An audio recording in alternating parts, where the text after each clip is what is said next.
Aleluia! Nós estamos sentindo a presença do Espírito Santo de Deus aqui conosco. E quando a graça do Senhor ela chega, ela nos invade com uma alegria sobrenatural. Eu queria falar para vocês a respeito de uma palavra que nós encontramos na concordância, que é esta daqui, Abba.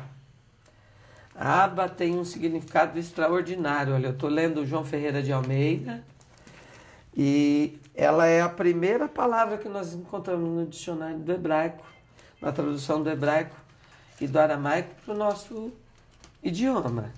E o que significa essa palavra Abba? Se nós formos olhar nas traduções do hebraico para o aramaico, nós vamos perceber que Abba tem o mesmo significado no grego que a palavra pai. Mas o que é Abba? O que significa exatamente essa palavra? Pai. Bom, pai no português é um adjetivo daquele que gerou alguém. Pai é um adjetivo, é uma qualidade do indivíduo. Se nós prestarmos atenção nisso, talvez nós não consigamos entender o teor com que essa palavra é aplicada dentro da Bíblia. A nossa Bíblia ela foi escrita primeiro em hebraico e aramaico. Depois ela foi traduzida na Septuaginta por 72 judeus, 6 de cada tribo. E ela é chamada Septuaginta no grego comercial, o grego que se utilizava na época para os comércios, por causa do trâmite do comércio pelo mar que acontecia. E o grego era a língua mais utilizada, então através disso houve a tradução da Septuaginta e através disso foi levada para o mundo todo a palavra Abba como se significasse pai. Mas se nós lermos a explicação do dicionário, está escrito que Abba é um nome próprio, é um substantivo. Ou seja, é um nome pelo qual os cristãos e os judeus chamavam a Deus, o Criador. Ele não era pai apenas qualidade, era pai nome. Era o nome pelo qual se chamava Deus. E existem 3 momentos em que essa palavra é aplicada na Bíblia, e uma delas é quando Jesus Cristo está no Getsemane e ele fala: Pai, Abba, se for possível, afasta de mim esse cálice. A palavra Abba significa fonte inesgotável de recursos, uma fonte onde todos os recursos são possíveis. Se é uma fonte inesgotável é porque os recursos são possíveis sempre. E o que o homem Jesus estava fazendo naquele momento é dando um exemplo para a gente de que todas as vezes que nós ficarmos em situações impossíveis, em que não haja solução nenhuma, que não exista outra solução pela qual nós possamos buscar, é que nós temos que ir a Abba, ir ao Pai. Aquele que tem toda a solução, aquele que tem todo a capacidade de resolver, aquele que é a maior de todas as autoridades, aquele que é o Senhor de toda a solução, para ver se vem dele solução. Ele estava ajoelhado como exemplo, como homem, mostrando que se fosse possível, era para que aquela situação deixasse de acontecer. E ajoelhado ele dizia: Pai, se fosse possível, passa de mim esse cálice, faça com que eu não viva as dores da cruz. Se for possível, Abba, fonte inesgotável de toda a providência. Se for possível, faça com que eu não passe por isso. Mas naquele momento os céus se calam. E Pai, a fonte inesgotável de toda a providência.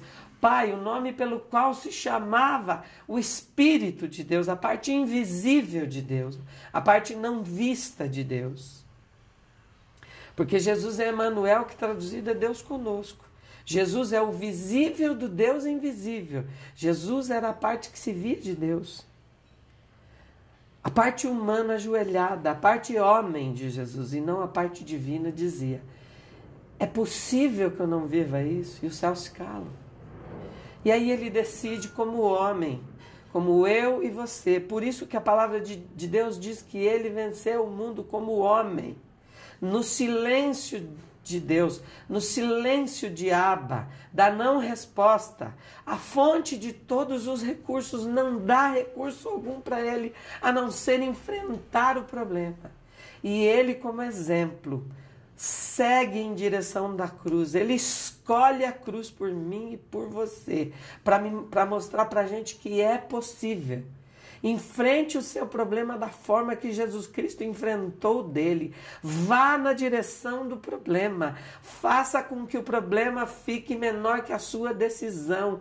Que Jesus, que Abba, a fonte inesgotável de toda a providência, vai trazer para você a solução.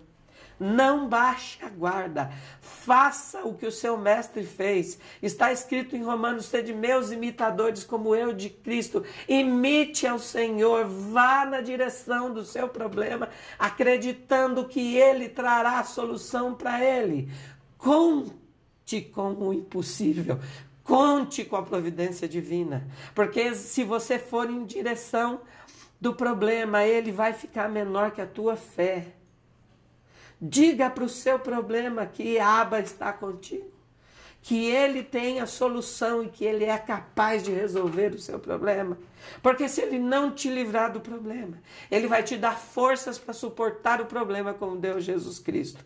E no final das contas, todos os seus sonhos ressuscitarão como Jesus Cristo ressuscitou. O Senhor é contigo.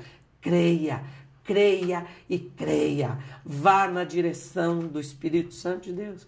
Vá na direção de Abba. Deixe com que a palavra do Senhor fale contigo. Deixe que Abba seja a fonte inesgotável de providências. Deixa que Pai seja o nome pelo qual você chama o Deus de toda solução. Para que a qualidade de Pai seja de verdade na sua vida. Às vezes nós não compreendemos. A Bíblia é escrita num idioma, o aramaico, e no hebraico, depois traduzida por grego, depois retraduzida para o francês, depois refeita em alemão, Lutero, depois transcritas para o inglês, depois do inglês trazida para o português coloquial, que é o português que nós lemos aqui em João Ferreira de Almeida, depois ela é traduzida mais 18, 19 vezes, até que ela é resumida para que você entenda. Quando você estiver lendo a Bíblia e não entender o que está escrito nela, em vez de buscar artifícios humanos, ajoelhe no secreto de Deus e fala assim: Senhor, faça com que o teu Espírito me explique o que está aqui. Converse com a palavra, que a palavra vai te revelar o secreto de Deus para você. Fique na paz do Senhor Jesus Cristo, em nome de Jesus.